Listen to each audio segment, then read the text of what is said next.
Liberação de recursos do Funcafé para 2018 atinge 77,2% até 28 de novembro. Fusão entre Suzano e Fibria será concluída em 14 de janeiro do próximo ano. Reunião do G20 começa com protestos em Buenos Aires. Encontro entre Donald Trump e Xi Jinping pode alterar mercado da soja.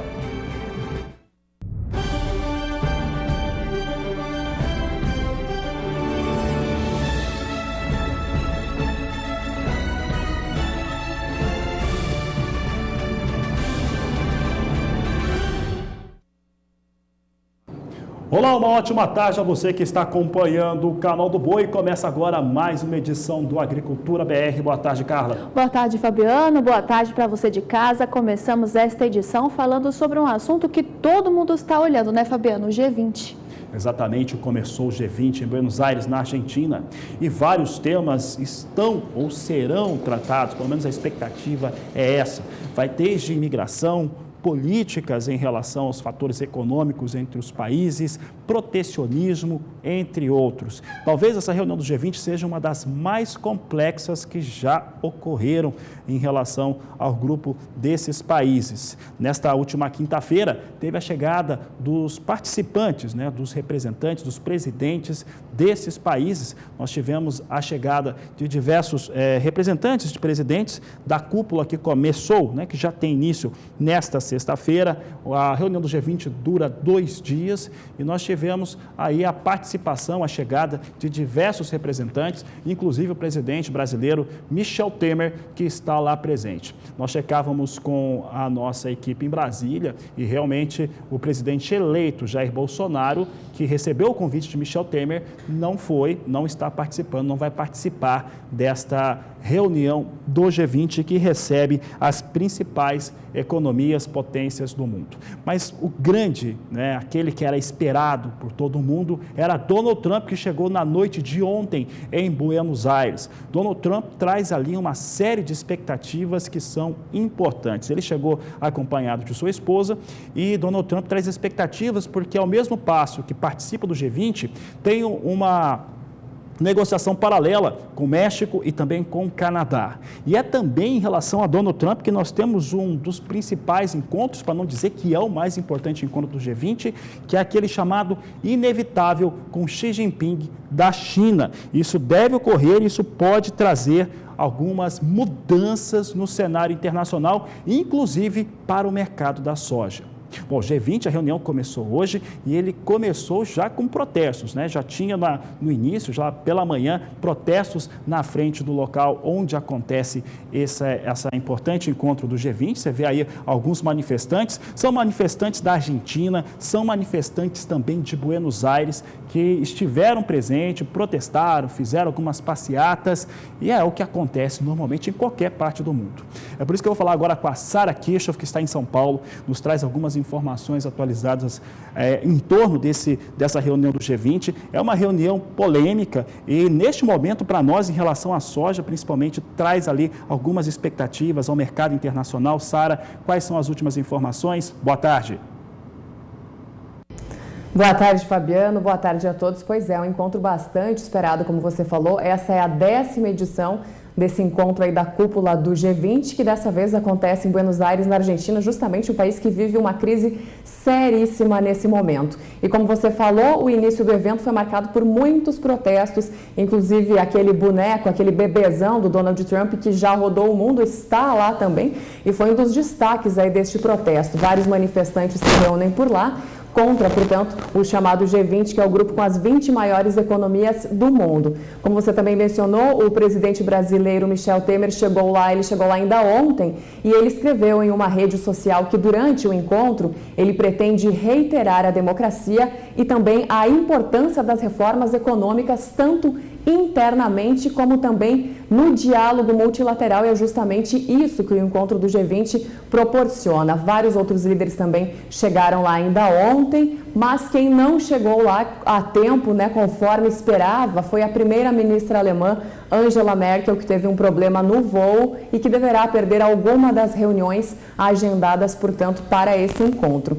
E como você falou, claro que o momento mais esperado é a reunião entre Xi Jinping, presidente da China, e também Donald Trump, presidente norte-americano. Isso porque o mercado está bastante esperançoso, mas ao mesmo tempo também com uma certa cautela, dado aos últimos acontecimentos, esperando que as duas maiores economias do mundo ponham fim a essa guerra comercial que a gente vem acompanhando há alguns meses já e que começou justamente quando o presidente norte-americano Donald Trump decidiu impor tarifas para o aço e o alumínio importados. Desde então, as duas maiores economias do mundo seguem aí brigando, uma colocando sobretaxas sobre produtos importados e exportados da outra. E por isso, então, o mercado vem reagindo fortemente muito em relação a isso. Isso causa um movimento de aversão global, aversão ao risco global e, claro, que pega para todos os países e mais ainda para os países emergentes, porque quando há esse movimento de aversão de risco, esse movimento global, o normal é que o mercado sempre corra para o dólar, que é considerada a moeda mais segura do mundo, e os países emergentes acabam sendo desfavorecidos. E claro que no meio de todo esse contexto, o Brasil foi um dos países emergentes que menos sofreu, porque ainda assim o dólar teve quedas aí no mês passado, antes das eleições. Agora, essa semana também a gente acompanhou algumas desvalorizações para a moeda norte-americana, claro, com a atuação forte do Banco Central. Daqui a pouquinho eu sei que a gente vai falar sobre o dólar por aqui. Então, o encontro, como você falou, começa hoje, Buenos Aires, na Argentina, e segue até amanhã. E a gente segue, é claro, acompanhando todas as novidades que vêm lá da capital argentina e os desdobramentos e, claro, os impactos disso no mercado financeiro. Daqui a pouquinho eu volto aqui da Bolsa Brasileira de Mercadorias. Fabiano, é com você. Obrigado, Sara. Daqui a pouco nós voltamos, vamos falar um pouco a respeito do que vem acontecendo em relação a esse importante encontro que temos agora do G20. Mas como eu estava dizendo, o principal fator que destacamos aqui no Agricultura BR está em torno da possível, a inevitável, aquilo que vai acontecer na reunião entre Donald Trump e também Xi Jinping da China. Olha, quais são as expectativas? O que pode ocorrer desse encontro? Essas perguntas, elas têm respostas das mais variadas. Mais do que isso, um fator importante é que não há muito o que pensar em torno disso. Sabe por quê? Donald Trump nos Estados Unidos segue criando novas taxas para produtos chineses. E nesse contexto, a grande questão é que ninguém consegue prever o que vai ocorrer. Analistas políticos e econômicos do mundo todo têm as mais variadas e distintas posições em torno do que pode haver desse encontro. Mas há uma ideia em comum, que não deve haver agora, em curto prazo, uma redução ou mesmo uma solução para o conflito comercial entre China e Estados Unidos, dado o momento e dado o volume que isso acabou trazendo para o mundo todo, não só para chineses e norte-americanos. E aí eu faço uma pergunta: o mundo está à deriva ou está à mercê desse conflito entre os dois países? De certo modo, está das duas maneiras, porque todo mundo aguarda esse posicionamento. Mas como você pode ver aí no título que está aparecendo do nosso editorial, a grande questão é o que pode acontecer nesse mercado da soja. Contrário a alguns posicionamentos que se existiam quando do início desse conflito comercial entre os dois países, o Brasil foi o grande beneficiado no mercado internacional da soja, porque chineses começaram a concentrar suas compras aqui no Brasil. Não compraram dos Estados Unidos, a Argentina não tinha soja e Paraguai muito pequeno para conseguir fazer tal fornecimento. Os números são tão fortes, tão elevados, que esses dados que foram apresentados por Conab, Departamento de Agricultura norte-americano, no começo desse mês de novembro, olha, ficaram para trás e muito. Sabe por quê? Eles dão conta de 76 milhões de toneladas pela Conab, 76 milhões e 600 pelo Departamento de Agricultura norte-americano, mas amigos, vejam só comigo, De acordo com os dados oficiais, entre o início de janeiro até esse último dia 22 de novembro, já foram embarcados ou comprometidos 79 milhões de toneladas de soja. Vai passar dos 80 milhões, é algo que eu tenho dito já há algum tempo. Claro, usando os dados e também conversando com várias pessoas importantes, como o pessoal da Datagro, que já tem apontado para embarques neste volume há vários meses. E o que isso muda? Isso muda um pouco o cenário. Estamos em 79 milhões, vou mostrar esse número aqui. Olha só, os dados que nós temos aqui, aí o Agricultura BR, para chegar nesse número, usou os dados da Secretaria de Comércio Exterior, da ANEC, Associação Nacional dos Exportadores, e da Datagro. Até 23 de novembro, 79 milhões de toneladas de soja foram embarcadas. A expectativa de 80 milhões, talvez um pouco mais do que isso, até o fechamento do ano de 2018. Posso falar também um pouco sobre os números chineses, isso porque a alfândega chinesa tem tudo a ver com o que a gente está dizendo. A alfândega chinesa, de acordo com os dados que foram apresentados nesta semana, dão conta de mais de 6 milhões e 600 mil toneladas de soja que foram compradas do Brasil apenas no mês de novembro. Esse número é quase 50%, é quase o dobro, perdão, que 50% nada, é quase 100% superior àquilo que foi adquirido em novembro de 2017, que não era um volume baixo, eram mais de 3 milhões de toneladas, mostrando que o volume realmente é alto. Mas a questão aqui é o que acontece se houver um passo em direção a um acerto comercial entre as duas potências, que de certo modo é positivo para todo mundo. Bom, a primeira coisa que nós podemos apontar, isso depois de conversar com alguns analistas de mercado e pessoas que estão acompanhando diretamente o que pode ocorrer no país, é que se acontecer de fato, é muito provável que os chineses vão parar de depositar sua confiança toda em um só país, no caso o Brasil. E com isso vão dividir suas atenções, comprar soja do Brasil e também dos Estados Unidos. Ao voltar a comprar soja dos Estados Unidos, o provável que venha a ocorrer é os valores de negociação para a soja em Chicago voltarem a se elevar, o que seria um fator positivo. Soja em Chicago hoje tem pouca influência, a referência já não é aquele peso por conta dessa situação. Então, se elevaria a soja em Chicago. Aqui no Brasil, um dos fatores que ocorreriam é o prêmio pago pela soja exportada pelo Brasil recuar. Isso porque o prêmio cairia, já que teria um outro país exportando soja, automaticamente se teria uma concorrência maior em todo o mundo e com isso o preço recuaria aqui no Brasil. Mas talvez não fosse tanto assim. Por quê? Ora, se soja sobe em Chicago, acaba compensando um pouco essas perdas do prêmio pago no Brasil. Então, esses são alguns dos pontos que nós conferimos, que vocês vão acompanhar aqui no Agricultura BR, porque os posicionamentos do G20 vão acontecer até o final do dia deste sábado e, com isso, pode sim trazer alterações para o cenário internacional econômico, mas principalmente da soja. Já que eu falei de soja em Chicago, vamos saber como é que vem a operação com a soja norte-americana, que você acompanha comigo agora no Agricultura BR. Você tem aqui as posições ganhando na casa de 5 centes de dólar por bushel. A posição de janeiro vem a 8 dólares 92 centes mais 6. Março, 9 dólares 6 centes mais 2 são os negócios agora com soja em Chicago. Janeiro é a posição que tem a maior liquidez, o maior número de contratos negociados. Maio vem a 9 dólares 19 centes mais 4. E a posição de julho, neste momento, é negociada a 9 dólares 31 centes mais 2. Já tem um bom tempo que nós não vemos soja sendo negociada nesses patamares. E agora você confere comigo os preços pagos para a saca de 60 quilos da soja nos principais portos brasileiros. Estes preços que são puxados pelos preços de Chicago. Olhe comigo na sua tela.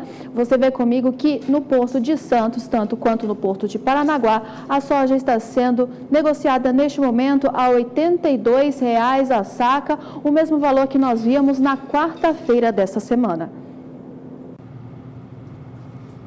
Falamos agora, continuamos falando de soja aqui no Agricultura BR, voltamos a falar de América do Sul, você teve os dados aqui dos valores negociados nos portos brasileiros. Vamos saber agora das informações da Argentina, porque lá trazemos os destaques relacionados relacionados a cultivo. E de acordo com a Bolsa de Cereais de Buenos Aires, são quase 18 milhões de hectares cultivados com oleaginosa, vem de novo abaixo os números de cultivo. A Argentina, se teve seca no passado, esse ano enfrenta excesso de chuva. Veja só o que nós temos aqui. Plantio de soja para a campanha 18-19 para os argentinos, 40,7% da área de cultivo já foi cultivada. Está estimado em 17 milhões e 900 mil hectares. O plantio de segunda etapa aqui ele acontece em Córdoba, Santa Fé e Entre Rios, são os destaques, são importantes campanhas, são importantes locais onde se tem cultivo na Argentina, as províncias argentinas onde tem esse cultivo. Lembrando que a Argentina volta a enfrentar problema climático, mas agora invertendo. Se teve seca ano passado, esse ano é excesso de chuva.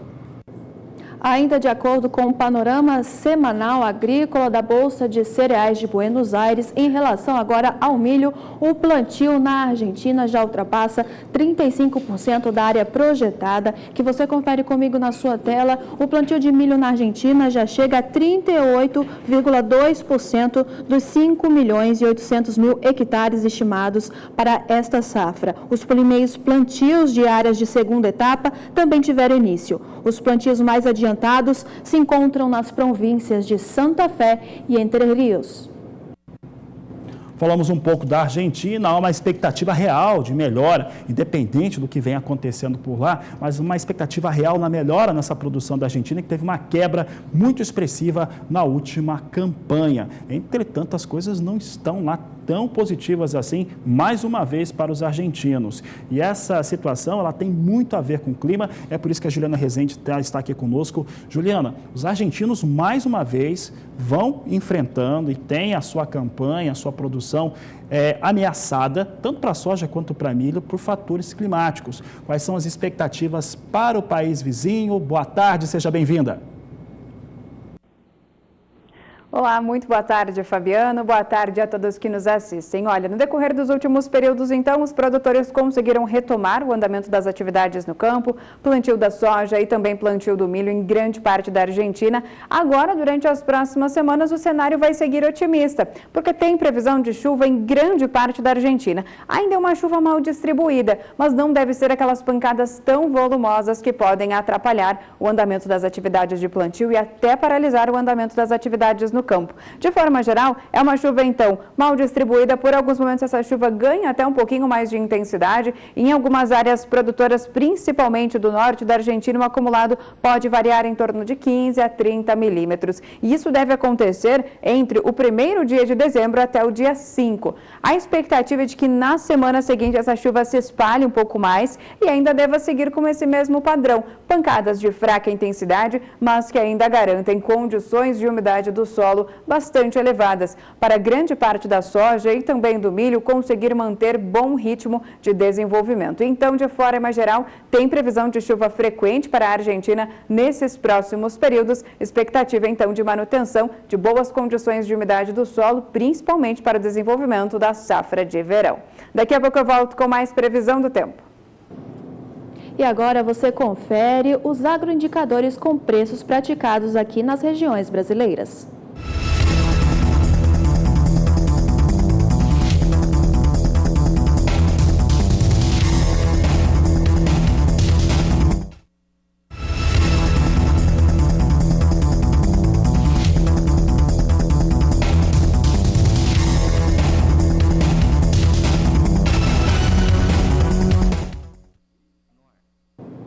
E teve início ontem e segue até dia 9 de dezembro aqui pelo Canal do Boi, o De Olho no Aras do Caã, direto de Rancho Queimado, município do interior de Santa Catarina. E é para lá que nós vamos agora para conversar com o Daniel de Paula, que já está a postos. Muito boa tarde, Daniel, seja bem-vindo aqui ao Agricultura BR. Parece que o frio por aí já passou, né? Seja bem-vindo. Obrigado, cara. Bom dia a você, também ao Fabiano. Aliás, boa tarde. Nós não almoçamos ainda, mas já é boa tarde.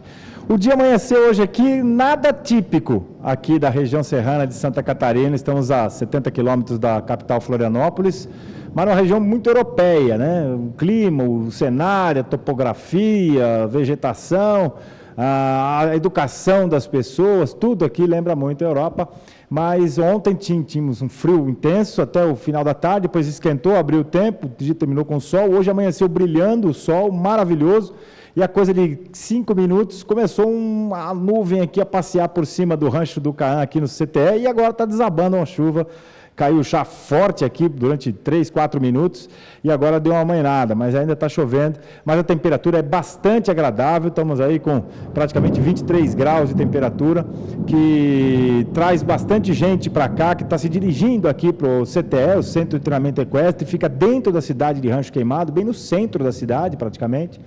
E as pessoas já estão chegando aqui e posicionando os caminhões, desembarcando os animais. O Manga Larga Marchador vai viver aqui amanhã e domingo o seu primeiro, a nossa unidade móvel estacionada aqui, bem à frente da lagoa, que serve inclusive de piscina com a raia olímpica para os animais se prepararem fisicamente. A gente vai mostrar isso durante a semana. Eu dizia que amanhã e domingo nós teremos aqui a realização da primeira Copa de Marcha do Aras do Caã, e nós já estamos com a expectativa de quebrar até um recorde aqui para a região.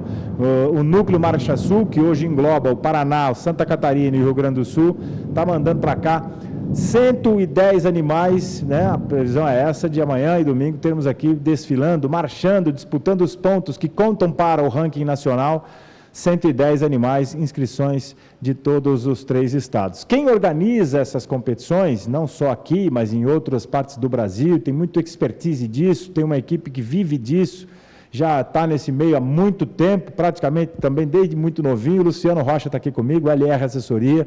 Hoje já mostramos o Laurão, que ontem pilotou aqui uma confraternização suculenta e deliciosa, com bife de ancho, né? Tinha um vinhozinho, tinha uma cervejinha, a pionada veio para cá, se espalhou por aqui, nós também nos misturamos, foi uma confraternização deliciosa, mas hoje de manhã os computadores ligados, e cada animal que descia do caminhão ia lá e registrava. O Luciano está aqui e ontem já acabamos de montar a pista, enfim, está tudo preparado. Se ele esperava encontrar um cenário como esse, o Guto não perde tempo, não, voa, né? Esse menino é um fenômeno, né, Luciano? Bom dia, boa tarde, né? Boa tarde, Daniel, boa tarde aos que estão assistindo aí o canal do Boi.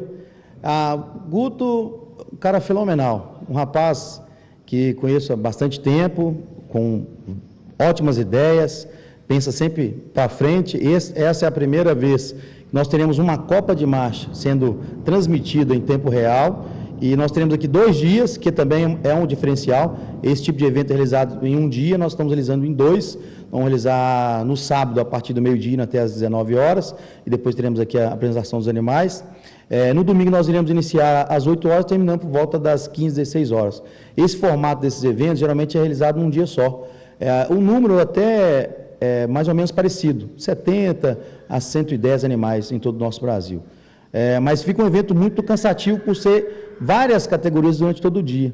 Então, o Guto, com a sua visão, com seus parceiros, vamos fomentar, fazer 2 dias, que fica uma coisa agradável para todo mundo desfrutar. Com certeza vai ser um grande evento, ele e sua família recebendo aqui, todo mundo com o maior carinho no Rancho do Caã, essas serras aqui catarinenses, lugar maravilhoso. Ontem, igual você falou, tivemos uma confraternização maravilhosa aqui com os apresentadores, a equipe que está aqui transmitindo, nós que estamos organizando, mas com certeza será um evento. Parabéns para o Guto aí, nosso grande homem, né? A gente fala, é um jovem que cresceu e está aí batalhando na frente como criador de cavalo, apaixonado, administrador, cara que vê na frente, pensa sempre no melhor da raça, no conforto para todo mundo. Parabéns para o Guto, parabéns para a família aí do Aras do Caã. É legal você falar isso, porque ele é isso mesmo. Eu falei agora há pouco, no encerramento da agenda de leilões, é um cara que pensa em todo mundo, no bem comum, né? Mas aí o maior beneficiado é o Manga Larga Marchador e todos aqueles que vivem nesse meio, que é uma indústria, que é um universo fantástico, que nós começamos a mostrar mais ativamente em julho, durante a nossa transmissão na Gameleira, na Nacional. Aliás, a Copa aqui já conta ponto para a Nacional. Eu queria que você falasse sobre isso, porque fecha o calendário aqui do Núcleo Marcha Sul, mas conta ponto para a Nacional, que é no meio do ano que vem. E as divisões das categorias, nós vamos ter só marcha, como o próprio nome do torneio diz, não vai ter morfologia nesses 2 dias, né? Não, exatamente. A Copa de Marcha, ele só julga-se o andamento. Na verdade, o cavalo Manga Larga Marchador, ele encerra o ano hípico na Nacional. Então, encerra-se Nacional e da partida nacional começa o ano hípico de novo. Então, todos os animais que vão de nacional a nacional, no caso, agosto até junho do outro ano, eles estão se credenciando para a Nacional 2019. Então, aqui é um credenciamento, sim, para o ano 2019 e já adianta. Muitos criadores soltam a tropa, agora que acabamos de realizar esse mês em Brasília, que foi a final do Campeonato Brasileiro de Marcha, que são entre animais que foram campeões ou campeãs de marcha nas regionais em todo o Brasil, e se encontraram lá em Brasília, com cerca de 470 animais foram julgados para essa final, que credencia também para o CBM do ano que vem, que provavelmente é um evento itinerante, no caso do CBM, esse ano foi em Brasília, ano que vem está programado para ser em São Paulo, a final do Campeonato Brasileiro de Marcha, que é no mês de novembro também. Então, mais credencia. Então, amanhã nós vamos ter aqui cerca de 15 categorias entre machos e fêmeas, ordenando nas suas faixas etárias de idade, respeitando o regulamento. E aí, a cada campeonato, um título. E ao final desses campeonatos, nós retomamos, como Dona Gameleira, todos os campeões ou campeãs em suas categorias, para a gente tirar o grande campeão de marcha do rancho do CAAM, aqui já credenciado já para o CBM para a Nacional 2019. Que bacana. É um certame, né? Que vai ao longo de todo o ano e movimenta uma barbaridade, não só economicamente, nas cidades onde acontece. Por exemplo, o Rancho Queimado tem 3.800 habitantes. Agora pensa, mais 300 e poucas pessoas que vão vir aqui para esses 2 dias de Copa, na verdade. O que movimenta a cidade, que eu repito, é uma delícia, é uma cidade bastante europeia. Pra você ter uma ideia, os lixos aqui, eu vou mandar depois foto para vocês divulgarem aí, viu, Fábio? Porque eu sei que você gosta dessas fofoquinhas assim. E aqui os lixos são todos em forma de morango, que é o produto mais marcante, aqui é a terra do morango, né? A entrada da cidade é um morangão dando boas-vindas para a turma que chega aqui em Rancho Queimado, vindo ali de Florianópolis, né, na BR-282, que liga a capital a Lages. Você já encontra ali a entrada da cidade. É uma delícia realmente por aqui. A chuva parece que deu uma desapertada. Conversava fora do ar com o Luciano antes da gente entrar aqui ao vivo, e ele dizia que a chuva ela não impede a prova e muito menos afugenta o público que vem assistir, né? Acompanhar os seus cavalos, os dos outros, ou nenhum nem outro. Vem acompanhar tudo aqui, viu, Carla? Mas ela, claro, ela dá, igual a corrida de Fórmula 1, um jogo de futebol, você vai jogar na chuva, você tem que tomar um pouco mais de cuidado, né? O carro de corrida troca o pneu, no caso a ferradura não, mas é diferente. Não é que tira o brilho, mas dá uma mainada. Mas a gente vai ter de qualquer jeito, chova ou faça sol, o pessoal está chegando e, como ele lembrou, está sendo muito bem recebido pela família do Guto Mota aqui, que está recebendo todo mundo junto com a Dona Inês, a Jaqueline, a família dele toda, que está recebendo as pessoas aqui para esse final de semana muito especial. Eu vou combinar com quem está assistindo agora o Canal do Boi, de voltar no final do dia para mostrar mais lotes que estão à disposição nesse primeiro leilão CAAM, Função e Genética, que vai ser no dia 9. Até lá nós teremos venda de lotes a preço fixo. Nós temos o site do Marcha News com todos os lotes à disposição, as filmagens, está tudo aí nesse site que está aí na tela. Também temos esses telefones com todos a equipe de venda recebendo lances, dúvidas, consultas sobre esses preços, para você não perder tempo realmente, porque você vai fazer um grande investimento se chegar antes do leilão com a sua compra efetivada. Obrigado, Luciano. Bora trabalhar. Vamos dar um esvaziado no balão lá em cima, senão daqui a pouco ele sai voando aqui, a gente pega na corda e vai junto. Eu não quero sair daqui tão cedo, só depois do dia 10. Cala. Obrigada, Daniel. E o Daniel que volta durante a programação aqui do Canal do Boi, trazendo mais oportunidades a preço fixo no quadro De Olho no Áreas no CAAM. E por aqui nós vamos para um rápido intervalo comercial, mas no próximo bloco você confere que fusão entre Suzano e Fibra será concluída no próximo dia 19 de janeiro. E também você acompanha aqui no Agricultura BR que o vazio sanitário do algodão já se encerrou em parte do estado do Mato Grosso. Mas antes, você fica com o Momento Fosfosal. Com Fosfosal, o meu gado melhorou, o meu lucro aumentou e a vida sossegou. Na pauta de hoje vamos conversar com Giovanni Pastri, que é médico veterinário e gerente técnico Virbac. Giovanni, no que se refere à mineralização, muitos pecuaristas nos questionam que já oferece via coxo o sal mineral. explica pra gente por que é tão importante o complemento da mineralização tradicional com a aplicação do fosfosal. Então, Francisco, a mineralização via oral ela é muito importante já tradicionalmente que a gente vê na pecuária nacional e todo o gado tem importância de receber mineralização oral. Porém, a utilização do fosfosal, ele vem para complementar essa mineralização oral. Por que é importante isso? Porque na mineralização tradicional via oral, a gente não tem uma uniformidade de consumo entre os animais. A gente tem lá um lote de animais, vamos supor lá que eu tenha 100 animais no lote. Eu vou ter animais comendo uma quantidade adequada de sal mineral e outros animais que muitas vezes são animais dominados no lote, que eles acabam não tendo o mesmo acesso a esse coxo e não tendo a oportunidade de estar ingerindo esse suplemento mineral. Consequentemente, eu não tenho uma uniformidade de desempenho desses animais. Então, eu tenho animais dentro do mesmo lote com excelente desempenho e tem animais que acabam ingerindo uma quantidade menor dessa mistura oferecida no coxo, que às vezes acabam não tendo a mesma chance de desempenho que um outro animal que ingeriu uma quantidade adequada. Por isso, a utilização do fosfosal. O que é o fosfosal? É um mineral que ele tem na composição, um mineral injetável, que tem fósforo na composição, a gente tem selênio, tem cobre, tem potássio, magnésio, que quando eu utilizo ele de forma injetável, eu garanto que todos os animais recebam esse produto. Consequentemente, eu vou uniformizar o desempenho deles. Então, eu tenho um complemento da utilização do mineral no coxo de forma injetável e com isso eu consigo uniformizar o desempenho e o meu rendimento no lote com certeza tende a ser maior com a utilização do fosfosal. Obrigado, Giovanni. E o mais importante, amigo pecuarista, a rentabilidade da sua propriedade é garantida. Obrigado a todos. E a vida sossegou. Fosfosal, uma injeção de peso. Estamos de volta trazendo os destaques do mercado financeiro para você. O dólar que opera perto da estabilidade nesta sexta-feira, com o mercado aguardando possíveis entendimentos na reunião que será realizada hoje lá na Argentina pelo G20. Você confere comigo na sua tela como se movimenta o dólar neste momento no mercado brasileiro. O dólar que está sendo negociado a R$ 3,87 com uma leve alta de 0,45%, perto da estabilidade, como eu havia falado há pouco.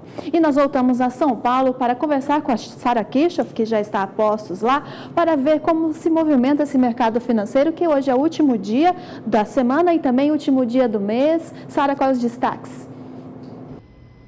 Pois é, Carla, o último dia do mês é sempre marcado pelaquela formação de taxa PETAX, que é uma taxa usada para liquidação de contratos derivativos. Isso faz com que o mercado tenha uma tendência mais técnica. Essa taxa ela sempre é formada no último dia útil do mês e ela também impacta no mercado aí dependendo de como ela será sobretaxada, né? A formação de preço acaba colocando numa briga os investidores que apostam na alta e aqueles que apostam na baixa. Então, o movimento hoje ele é mais técnico em função disso, mas claro, sem deixar de ficar de olho lá no encontro que acontece na Argentina, que a gente falou agora há pouco, chamado G20. O dólar, como você falou, ele começou hoje o dia muito próximo da estabilidade, chegou a ter uma leve queda e depois passou a operar com uma leve alta e agora ele avança mais na comparação com o real, com uma alta de quase 0,5% aos R$ 3,87. Lembrando que essa semana teve uma atuação forte do Banco Central nos chamados leilões de linha, o que acabou contendo a alta do dólar, que passou dos 13,90 essa semana,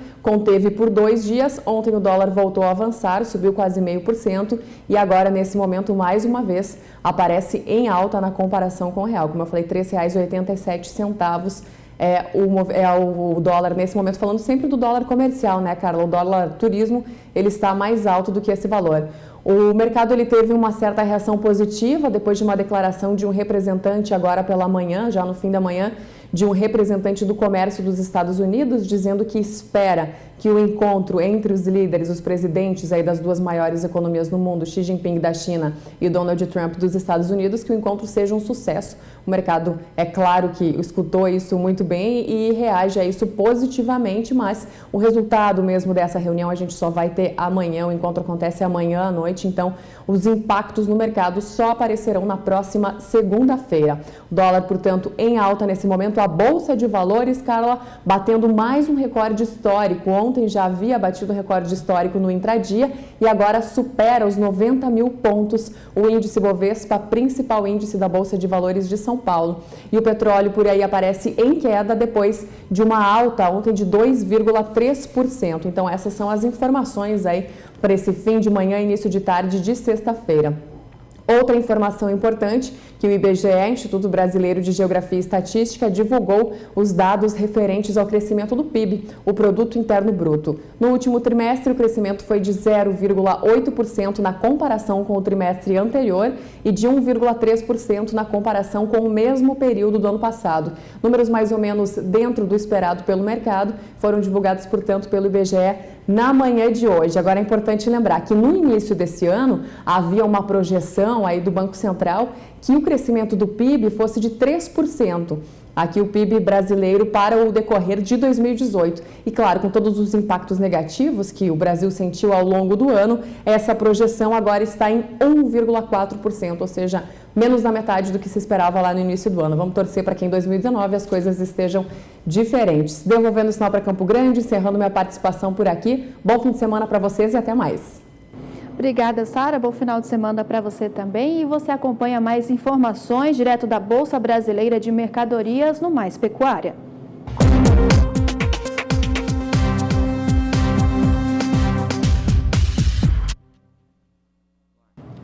E o quadro Agroações de hoje traz informações em torno daquilo que acontece entre as produtoras de celulose Suzano e Fibria. Isso porque a aquela fusão entre as duas empresas, será concluída no próximo dia 14 de janeiro de 2019. Foi o que informava um comunicado oficial feito em conjunto pelas duas empresas na noite desta última quinta-feira, portanto, após o fechamento do mercado nacional. Vamos conferir agora como é que vem andando as ações da Suzano, que faz essa fusão. Neste momento, Suzano, que é negociada sobre a sigla SUZB3, na B3, ela vem sendo negociada nos últimos 30 dias da seguinte forma. No dia 30 de outubro, era negociada R$ 36,58 a valor da ação. 5 de novembro, subia para R$ 37,83. No dia 12, caía para R$ 34,20. No dia 27 de novembro, voltava a subir, chegava a R$ 37,92. Nesta última quinta-feira, era negociada R$ 38,93. Portanto, as ações da Suzano vêm em linha de alta. Vamos saber como é que vem o mercado ao vivo agora. Ações da Suzano você acompanha aqui no Agricultura BR. Pode jogar aqui na tela, olha só. Depois do anúncio, ações da Suzano disparando na Bolsa de São Paulo. As ações negociadas sobre a sigla SUZB3, negociadas agora a R$ 40,35. Uma alta forte, alta bastante elevada, alta de 3,65%. E a IBA, a Indústria Brasileira de Árvores, divulgou nesta semana informações sobre produtos florestais brasileiros e aponta que a produção de celulose no Brasil no mês de outubro teve um valor estável em relação ao mesmo mês do ano passado. E você confere comigo na sua tela dados que a IBA trouxe sobre a produção de celulose, que o Brasil produziu em outubro 1.600.000 toneladas, mas a produção de papel teve um incremento no período de 3,7%. Apesar da estabilidade na produção de celulose, as vendas externas da commodity subiram 5,9% na comparação anual, ficando a 1.090.000 toneladas. Enquanto isso, a produção de papel no mês passado cresceu 3,7% no Brasil, ficando em 929.000 toneladas. Já as vendas de painéis de madeira, insumo usado na construção civil, cresceram 2,7% em outubro na comparação do mesmo ano do ano passado, ficando com 612.000 toneladas. Por aqui eu falo um pouco a respeito do algodão. Isso porque há uma projeção que mostra que o Brasil deve se consolidar como o segundo país no mercado da pluma. Quem traz as informações é o repórter Valdir Pacheco. O Brasil deve fechar 2018 com recorde na exportação de algodão e se consolidar na segunda posição do mercado mundial da pluma. Nunca na história do país houve tanta colheita de algodão como na última safra, 2 milhões e 100 mil toneladas. É uma quantidade atingida exatamente no momento em que ocorrem negociações externas em relação ao produto. Enquanto o consumo doméstico é mantido estável em cerca de 700 mil toneladas, as exportações deverão alcançar 1 milhão e 200 mil toneladas. Um recorde que pode render a segunda posição do país no mercado internacional, ficando atrás apenas dos Estados Unidos. A safra já foi toda colhida e parte dela ainda estará sendo beneficiada até junho de 2019, antes de ser levada para fora do país. Mas os embarques estão no auge, sendo muito provável que antes do final do ano seja alcançado também o recorde de envio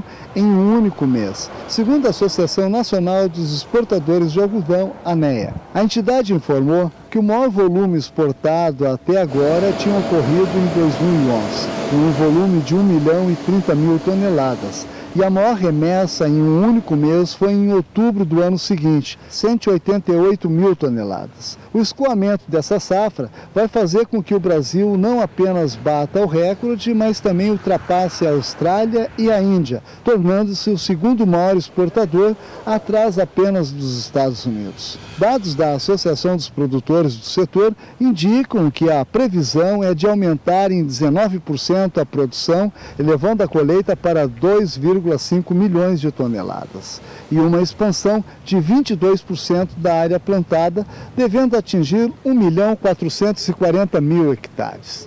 As maiores lavouras concentram-se entre Mato Grosso e Bahia. Valdir Pacheco para o SBA, Sistema Brasileiro do Agronegócio.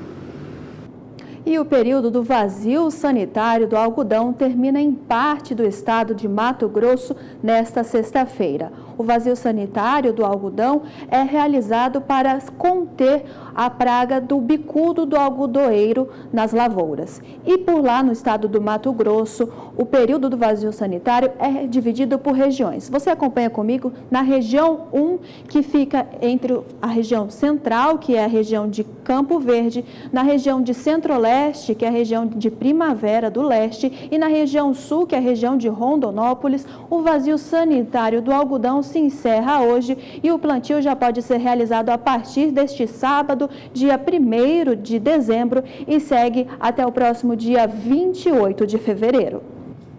Já a chamada região 2 do estado do Mato Grosso tem o vazio sanitário estendendo até o dia 14 de dezembro. Vamos ver agora como é que está estruturado, porque só a partir do dia 15 é que vai estar liberado. Essa chamada região 2 está organizada da seguinte forma, segundo a INDEA: Noroeste, região de Sapezal, Médio Norte, região de Campo Novo dos Parecis. Já Norte é a região de Sorriso e também de Lucas do Rio Verde. Como é que fica organizado? Então pode passar aqui a próxima tela. Vazio sanitário encerrando no próximo dia 14 e o plantio liberado entre 15 de dezembro e 28 de fevereiro. Entre 15 de dezembro deste ano até o próximo fevereiro de 2019. E por aqui agora nós destacamos o clima para o estado de Mato Grosso, para a região que já começa a ser plantada o algodão. Nós vamos lá para a Somar Meteorologia para ver com a Juliana Rezende. Juliana, o que podemos apresentar sobre o clima para os produtores de algodão do Mato Grosso?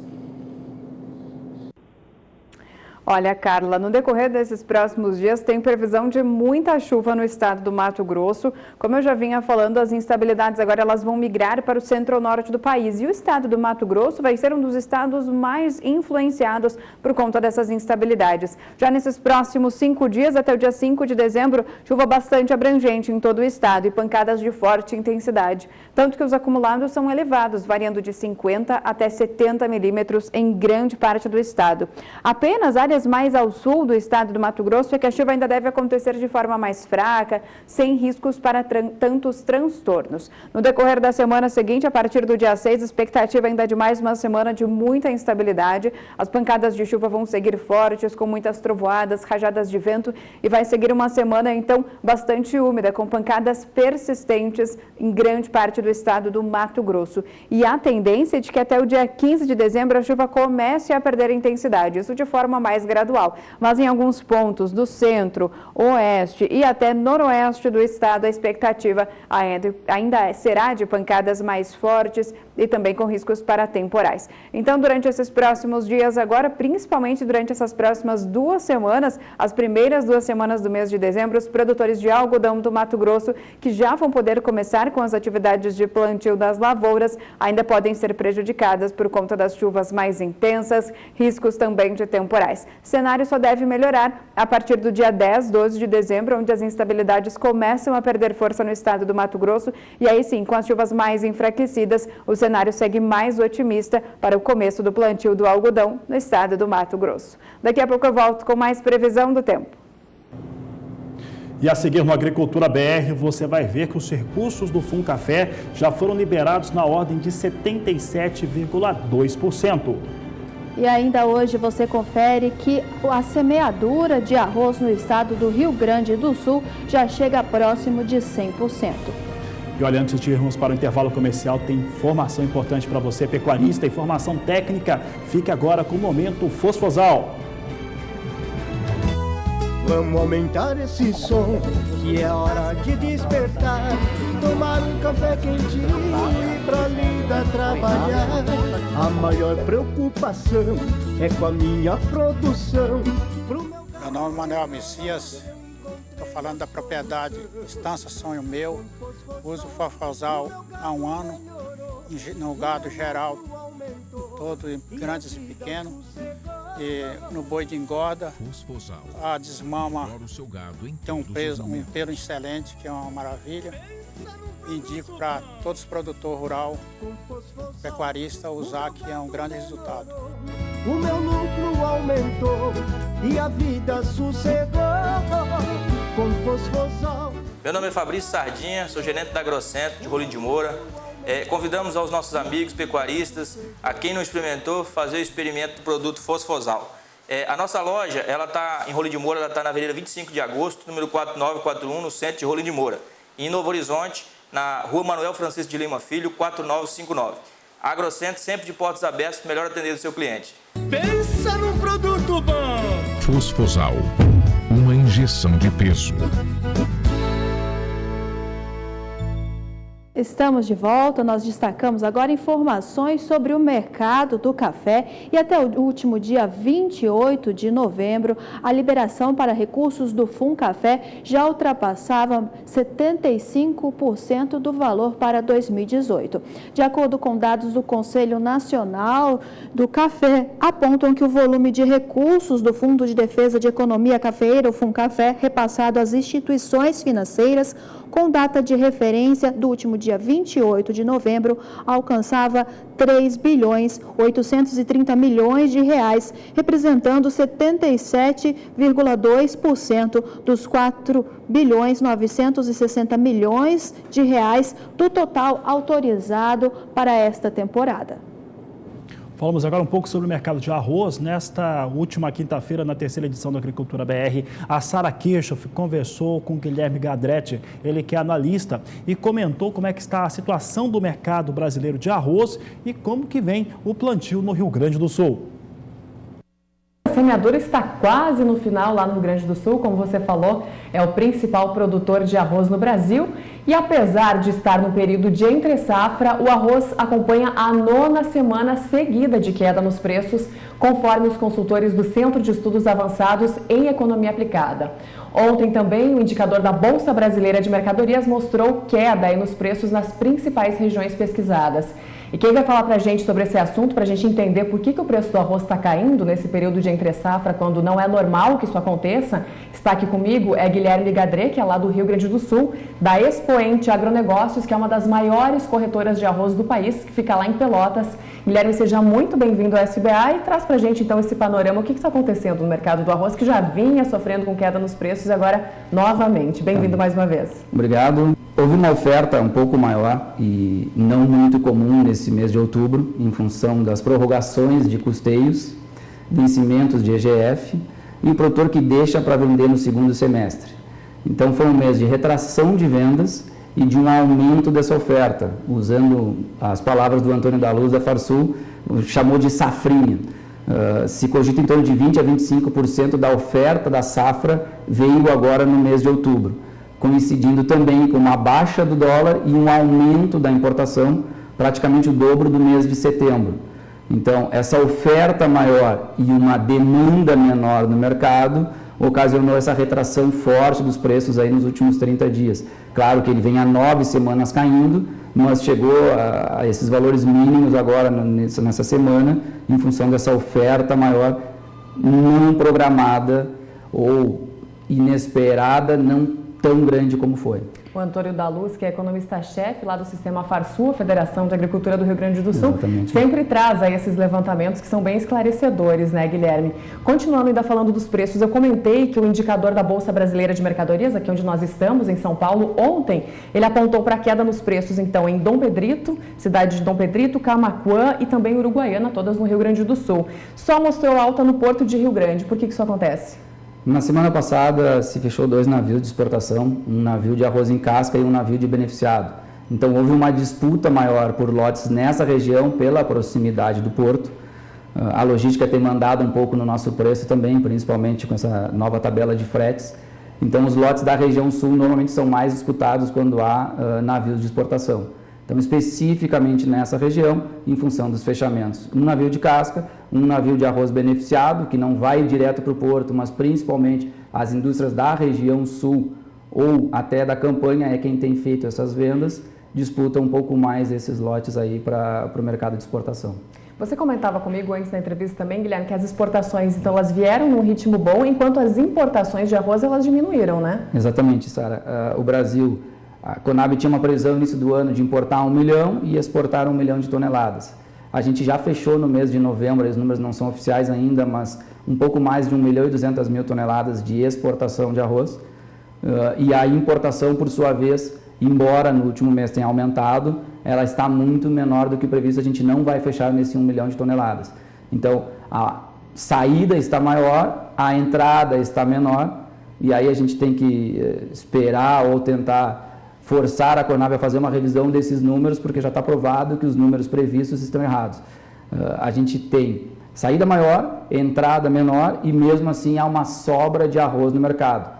Então esse número ainda está sendo averiguado para saber aonde, que número que a gente vai ter exatamente no final dessa safra, mas de fato é que existe mais arroz do que o previsto no mercado. Isso também é outro fator que impactou para essa queda de preços aí nos últimos meses. E falando aí das importações, né, os países que mais importam arroz para o Brasil, para o Rio Grande do Sul, são então Uruguai, Paraguai e também a Argentina, que como você falou, vem crescendo. E acaba sendo uma concorrência desleal, porque aqui a gente precisa lidar com o ICMS, que é o Imposto sobre Circulação de Mercadorias e Serviços, que é, inclusive, uma das batalhas aí que o Rio Grande do Sul vem tentando vencer há algum tempo já para tirar o ICMS sobre o arroz, né? Exatamente, ou no mínimo igualar. A gente tem uma disputa aí tributária entre os estados e a gente usa o termo que para o Rio Grande do Sul, os produtores do Rio Grande do Sul e para as indústrias do Rio Grande do Sul é mais caro exportar para os outros estados do Brasil do que a Argentina, Uruguai e Paraguai principalmente tem. Então, a logística já nos prejudica e o ICMS também. Para as indústrias dos outros estados, esse ICM em muitos casos é zerado ou ele é reduzido. Para os produtores e para as indústrias do Rio Grande do Sul, a gente tem um ICMS cheio, vamos chamar assim, então o nosso arroz ele acaba sendo mais caro para o comprador desses estados. Mais uma dificuldade para os arrozeiros gaúchos. E daqui a pouco no Agricultura BR você vai ter a participação do telespectador no nosso quadro Agricultura BR Responde. Se você ainda não participou, envie pra gente uma pergunta, uma foto, um vídeo da sua produção no número que aparece aqui embaixo da sua tela, é o 67996562266. Nós voltamos já. Olha, eu vou falar agora de um programa que é extremamente especial. No meio deste ano, eu estive participando de um grande evento internacional que aconteceu em São Paulo e, na oportunidade, o ministro da Agricultura, Blairo Maggi, lançou o AgroMais. O AgroMais, ele é um programa que visa aumentar a competitividade, tornar o produto brasileiro mais atraente e, principalmente, dar rastreabilidade em tudo aquilo que é produzido no Brasil, vendido no mercado interno ou externo. Nós vamos saber agora como é que ele funciona e como que ele impacta os negócios aqui no Brasil com meu amigo Éder Campos. Você que é produtor sabe, depois de dar duro no campo, tem mais trabalho para levar seu produto ao mercado. São inúmeras exigências e normas que precisam ser cumpridas. São coisas necessárias para garantir a qualidade dos alimentos comercializados, mas também são muitas coisas ultrapassadas, burocracia que já não tinha mais sentido nos dias de hoje. Mas isso mudou com o AgroMais, um programa inovador que já transformou a vida dos produtores brasileiros. Em apenas 2 anos, o Ministério da Agricultura adotou mais de 1.000 novas soluções que estão reduzindo custos e agilizando os processos de inspeção de mercadorias, tanto na comercialização dentro do país, quanto na importação e exportação.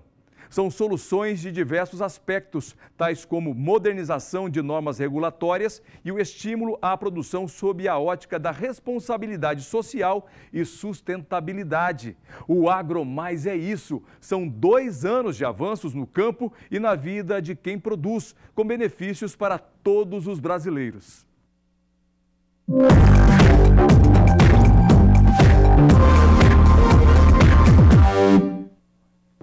E atenção, você telespectador da Bahia, nós vamos responder uma pergunta, quem sabe não é você, olha só na tela.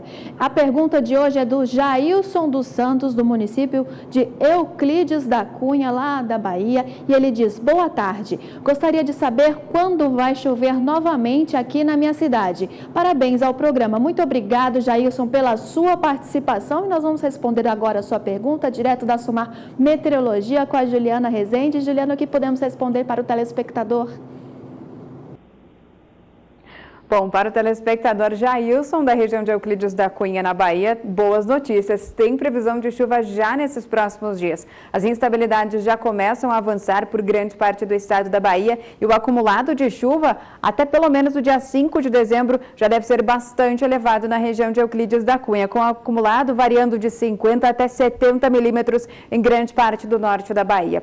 A partir da semana seguinte, a gente vai ter as instabilidades perdendo força gradualmente. Então, é os primeiros dias de dezembro que devem ser marcados pelas pancadas mais fortes e volumosas na região de Euclides da Cunha. A partir da segunda semana, entre os dias 6 e 10 de dezembro, a chuva já começa a perder força. As instabilidades não cessam ainda, mas aí as pancadas já acabam sendo mais fracas, irregulares e também com baixo volume de água. E no decorrer do terceiro e último período, até pelo menos o dia 15 de dezembro, aí sim, conforme as instabilidades seguem enfraquecendo em grande parte das áreas mais ao norte da Bahia, região de Euclides da Cunha, a gente volta a ter predomínio de tempo mais seco, com pancadas típicas nessa época do ano, que acontecem entre a tarde e a noite, por conta do calor e da umidade do ar mais elevada. No decorrer dos períodos seguintes, segunda quinzena do mês de dezembro, a gente vai ter bastante regularidade em relação às chuvas na região de Euclides da Cunha. E a gente vai voltar a ter períodos de tempo mais seco. Então, dezembro deve começar com fortes pancadas de chuva na região de Euclides da Cunha, mas deve terminar com tempo mais seco na região. Daqui a pouco eu volto com mais previsão do tempo. E a seguir no Agricultura BR, você acompanha as informações de uma grande feira, a Showtech 2019. Nós voltamos já.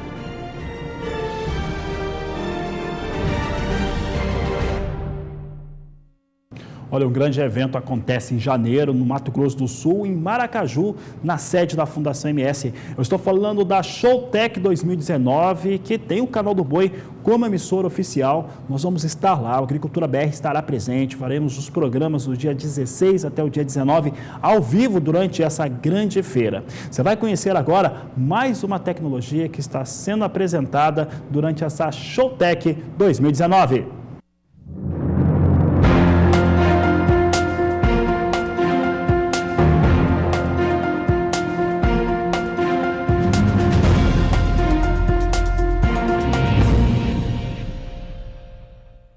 Olá, eu sou Ayrton Trentini da UPL do Brasil e gostaria de convidá-los a participar conosco. Estaremos aqui com um stand nesse evento, onde estaremos demonstrando aqui um pouco das novidades que estamos trazendo para o agronegócio e gostaria de convidar você, produtor, consultor, técnicos, nossos parceiros e clientes, a nos visitar aqui durante o evento. Vai ser uma oportunidade de podermos compartilhar das tecnologias, trocar algumas ideias e demonstrar essas novidades que estamos trazendo aí para o agronegócio durante a Showtech. Aguardamos você e até lá.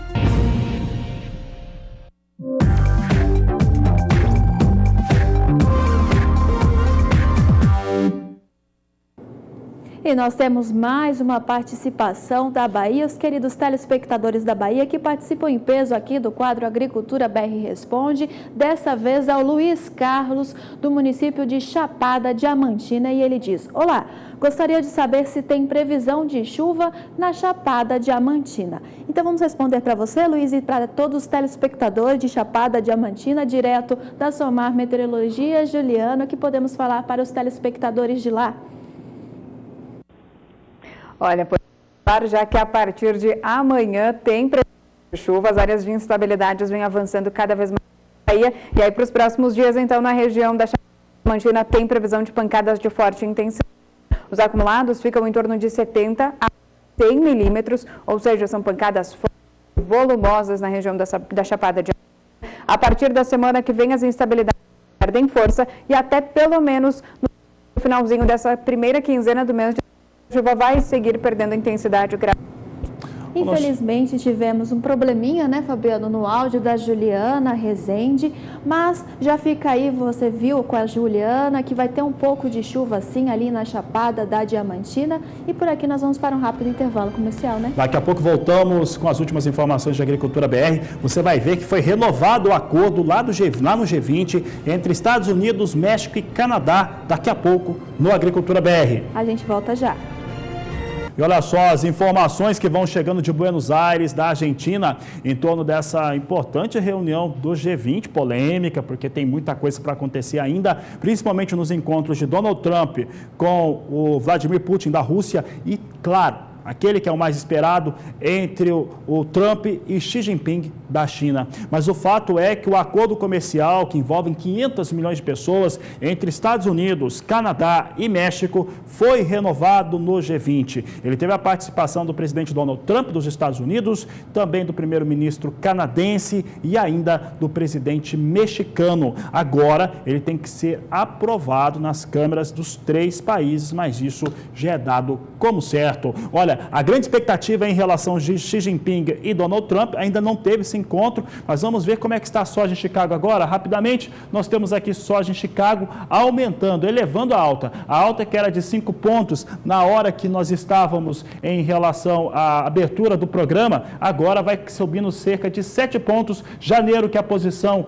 de maior liquidez, chega agora a $8,94, mais 4 posições em alta neste momento em Chicago. E nós vemos também rapidamente como reage o mercado financeiro neste momento. O dólar que vinha no começo da sessão desta sexta-feira em movimento de estabilidade, esperando essas informações sobre a reunião do G20. Você vê comigo na sua tela que o dólar está subindo a 0,24%, uma pequena alta para o dólar frente ao real, que está sendo vendido a R$ 3,86 mais 6. Bom, e com essas informações, essa edição da Agricultura BR vai ficando por aqui. e este é o Agricultura BR. A inteligência, a transparência do agronegócio sempre com você. Nós voltamos logo mais às 17h20. É claro que aqui pelo canal do Boi. Até mais!